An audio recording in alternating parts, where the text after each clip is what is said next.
Hello and welcome back to the Pregnancy, Birth and Recovery podcast. Today's episode is perfect if you are pregnant or you're planning on a future pregnancy. This is actually a question that has been asked by a member inside Fitness. So if you don't know, every single week I jump into our Facebook group and I answer a question or all the questions that the members have. So this was a very new member who had just joined, and what she wrote, I'll just read out her question. It might be easiest. I've been doing Pilates once a week for the past year. I'm now hearing some information that it's best to avoid Pilates or certain Pilates exercises in the first trimester, especially abdominal exercises. I'd love to know if this is correct or not. For context, I'm currently 7 weeks pregnant with my first pregnancy. So they're worried that they shouldn't be doing specific exercises during pregnancy and especially the first trimester of pregnancy. So it is a great question I thought to answer with this podcast, because I know a lot of you are pregnant or you are planning a future pregnancy.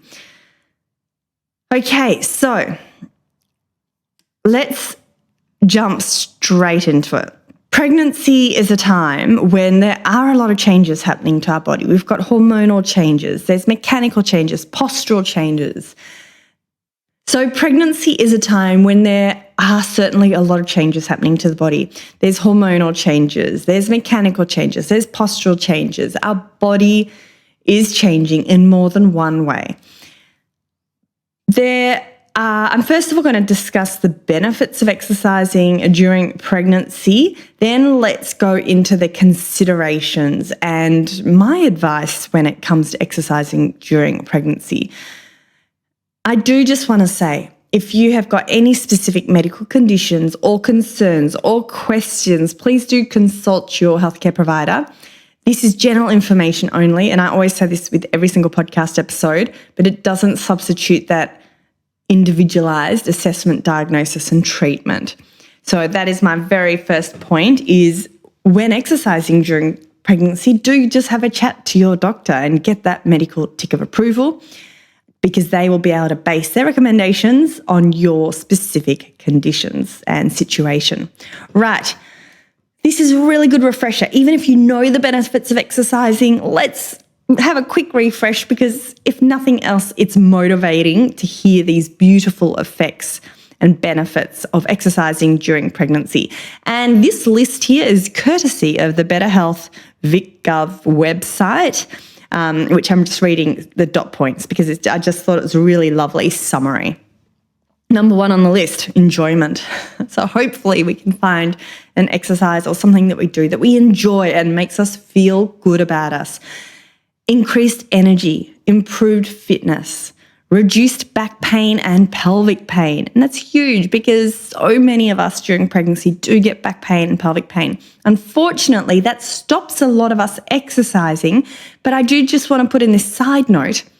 If this is you, I highly encourage you to have a think about what exercises could you do to help improve your back pain or help prevent yourself getting weaker during this time. So what can you do to help manage your situation? If you're not sure, as you know, there's a 7-day free trial for Inside Fitness Mama. We've got heaps of pelvic girdle and back pain friendly workouts. So don't let the back pain and pelvic girdle pain stop you from exercising.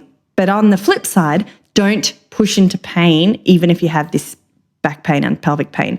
Like, don't ignore it. Let's manage it. Okay, keep going. Let's keep going. So we got decreased risk of pregnancy complications such as preeclampsia and pregnancy-induced hypertension. Preparation for the physical demands of labour. We know labour can sometimes go for many days sometimes, and it is way longer than a marathon, and we want to get our body in best peak position possible. Fewer complications in delivery. Faster recuperation after labour. Prevention and management of urinary incontinence. So that's accidental leaking of urine, feces, wind, improved posture, which on the side note can help to improve or reduce your risk of aches and pains. And that waddle, the waddle walk, the pregnancy walk, improves circulation, weight control, stress relief, and all those beautiful mental health benefits, reduced risk of anxiety and depression, improved sleep, management of insomnia, and increased ability to cope with the physical demands of motherhood. So I know you probably know all these things, but even I love reading these lists, all the benefits of exercising during pregnancy, because it is motivating. We do this for a reason. We're not just doing it because we've been told to do it, hopefully. Hopefully we're exercising because we enjoy it, we know it benefits, we're doing it for short-term gain and long-term gain.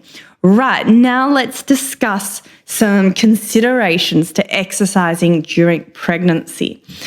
So this person who sent in this question was concerned. They'd heard that there were some Pilates exercises to avoid, especially in the first trimester and especially with abdominal exercises. So let's just break this down. In general, with the first trimester, I highly recommend you avoid overheating during exercise. So it's not the time for hot yoga, not the time to be going out on a 40-degree day for, a really long hot walk. Perhaps you might want to exercise inside, in the air conditioning. So just have a think about whether or not you're letting your body overheat. Secondly, during pregnancy, and this is all trimesters, we want to be aware of rapid changes in position. For example, let's not stand up too quickly because we do have blood pressure changes happening in the body and we don't want you getting lightheaded. Lying on the back to exercise, supine exercise. This is a little bit contentious. The jury is out, but I recommend after the first trimester, let's find different abdominal exercises to do that don't involve lying supine or lying on the back. So jury is out, as I mentioned. There's low quality evidence. There's some conflicting evidence.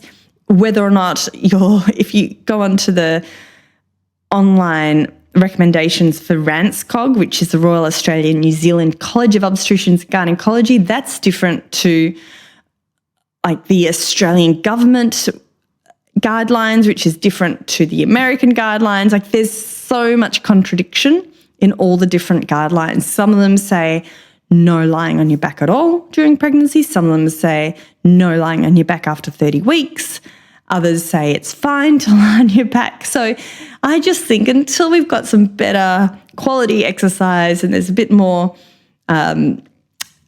agreement with this. I should have said the theory behind lying on your back when you're exercising is the weight of the baby is pushing on all the blood vessels that supply the baby. So you might feel fine. You might not notice any changes, but your baby is theoretically, and some research has shown it reduces the blood flow supplying the baby. So I think there are so many beautiful types of exercises out there, abdominal exercises. There's so many different variations available. We don't actually need to exercise lying on our back because there's so many other options. So why do it? Look, I might be jumping, on this podcast in 12 months' time with some different recommendations based on some new updated research. But at the moment, I just think, do the benefits outweigh the negatives? What's the benefit of doing it when there's so many other options available? Benefits versus risk. That's what I was trying to say. Okay. The other considerations with exercising during pregnancy is if you've never exercised before, as I said before, go get your medical clearance, but let's build up slowly and gradually. But if you are a regular exerciser, then the guidelines are actually the same as for anyone exercising. So it's 30 minutes of moderate intensity on most days. Really highly recommend a combination of cardio, strength, mobility, core, balance. So we're wanting to get the a beautiful, well-rounded, holistic types of exercise. Walking is fantastic. Love walking. It's free, gets you out in the fresh air. It's easy. But I do think if you are a walker, it's amazing. But have a think about, is there anything you can do to help complement your walking? And I know I'm biased, but this is where the home-based Pilates that you can do from the comfort of your home, like Fitness Mama, where it's got a combination of cardio, strength, mobility, core, everything you need to stay healthy and well during pregnancy and postpartum. Now, in terms of, this is getting to the heart of the question about abdominal exercises. Here we're talking about protecting our abdominals during pregnancy. We know during pregnancy that your abdominals stretch, which is obvious. Your baby's getting bigger, your baby's growing, and your tummy muscles, your abdominals all stretch with it. So we know that 100% of women will have some degree of diastasis by the end of their pregnancy. So we all have it. And to be honest, how much you have, the separation of your abdominal muscles, the diastasis that we're talking about, is probably more determined by genetics than anything else. So during pregnancy, I like to avoid any heavy peaking, tenting, doming, the Toblerone effect. They're all words used to describe this diastasis. So let's say you're doing a bit of a sit-up, whether or not that's from sitting to standing, or you're doing some type of exercise or plank, and you're noticing a peaking at the front of your tummy area.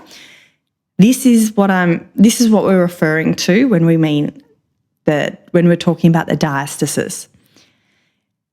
So again, my take, it's similar to lying on your back. Our abdominal muscles are already so overstretched. They're really stretched with pregnancy. And there are plenty of abdominal exercises out there that don't cause peaking and tenting and diastasis. So with all the workouts that I provide inside Fitness Mama, for example, we focus on the foundations. We focus on those weakest links, those muscles that are getting stretched during pregnancy. So the deep abdominals, the pelvic floor. We're focusing on recruiting the abdominals in a way that's not causing an uncontrolled stretch in the peaking or the diastasis. So, as I said, if you're curious about some safe pregnancy workouts that you can do to focus on your abdominal muscles, then come and join our 7-day free trial. There's no particular exercise that I say don't do during pregnancy. You might have 2 different people, and one who is super strong can tolerate a full plank beautifully with lovely posture, and then you've got someone else who perhaps can't even tolerate a knee plank, and we need to modify the knee plank. So that's why there's a lot of grey areas. There's no black and white. Everyone is different. And just to give you a bit of an idea how we do this inside Fitness Mama, when we are demonstrating exercises, we provide levels, and then we discuss during the exercise how to progress to the next level, or if you are ready to progress to the next level. For example, level 1 of an abdominal series might be in one position, and then let's try level 2. Keep an eye out for X, Y, and Z. If this is all feeling good, you can try level 3. This is how you do level 3 of this exercise. Keep an eye out for, X, Y, and Z. And then final option, boosted up option, is level 4. And so it's very much like layers of an onion, and you might go through only doing level 1 until you've had your baby, and then you can, beautifully progress through your levels. Or we've got some women in pregnancy who are doing levels 3 and 4. So that's just an example. If you're not sure, it shouldn't be complicated. Let's make it easy. Let's make it fun. But just so that you know, there are so many beautiful options available. Don't be worried about what you're doing. If in doubt, come and get the support you need. I think that's it. Hopefully I answered that question. A long answer to a short question, but I love all these questions that do come through. If you have a question you'd like me to answer, drop me a line on Instagram at fitnessmama. Just send me a DM and I would love to hear from you. Once more, if you would like to come and join us for a free 7-day trial, just simply head to fitnessmama.com and the link is in the show notes. Have a lovely week, everyone, and I look forward to you joining me very soon for another episode of the Pregnancy, Birth and Recovery podcast. Catch you soon. Thanks for listening to the Fitness Mama podcast, brought to you by the Fitness Mama freebies found at www.fitnessmama.com/free. So please take a few seconds to leave a review, subscribe so you don't miss an episode, and be sure to take a screenshot of this podcast, upload it to your social media, and tag me at Fitness Mama so I can give you a shout out too. Until next time, remember, an active pregnancy, confident childbirth, and strong postnatal recovery is something that you deserve. Remember our disclaimer, materials and contents in this podcast are intended as general information only and shouldn't substitute any medical advice, diagnosis or treatment. I'll see you soon.